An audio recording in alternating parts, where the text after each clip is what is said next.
Hello friends, నేను మామిడికాయ పచ్చడి పెట్టాను. ఎలా ఉందో చూడండి.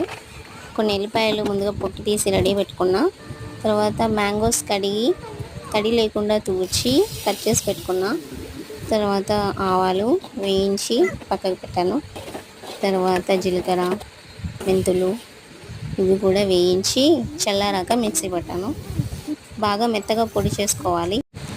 ఈ పొడిని మామిడికాయ ముక్కల్లో వేసి పక్కకు పెట్టాను. తర్వాత కొన్ని ఎల్లిపాయలు మిక్సీ పట్టాను. కొంతమంది అలాగే వేసుకుంటారు. మిక్సీ పడితే ఇంకా బాగుంటుంది. తర్వాత ఒక గ్లాస్ కారం పొడికి ఒక హాఫ్ గ్లాస్ సాల్ట్ వేసాను. తర్వాత వీటన్నిటిని కలిపి ముక్కలన్నీ మంచిగా కలిసేలాగా పట్టించి నేను ఒక డబ్బాలో స్టోర్ చేశాను. తర్వాత మనకి ఎప్పుడు కావాలంటే అప్పుడు కొంచెం పచ్చడి పోపు వేసుకొని పెట్టుకోవచ్చు. అప్పుడు ఫ్రెష్గా బాగుంటుంది. ఇంకా ఇప్పుడు నేను కొన్ని ముక్కలకి ఇలా జీలకర్ర, ఆవాలు, ఎండుమిర్చి, ఎల్లిపాయలతోని పోపేసి రెడీగా పెట్టాను. అంతే, మామిడికాయ పచ్చడి రెడీ. చూస్తే ఎలా ఉంది కామెంట్ చేసి చెప్పండి. నాకైతే టేస్ట్ బాగానే ఉంది. లైక్ చేయండి, సబ్స్క్రైబ్ చేయండి. బాయ్.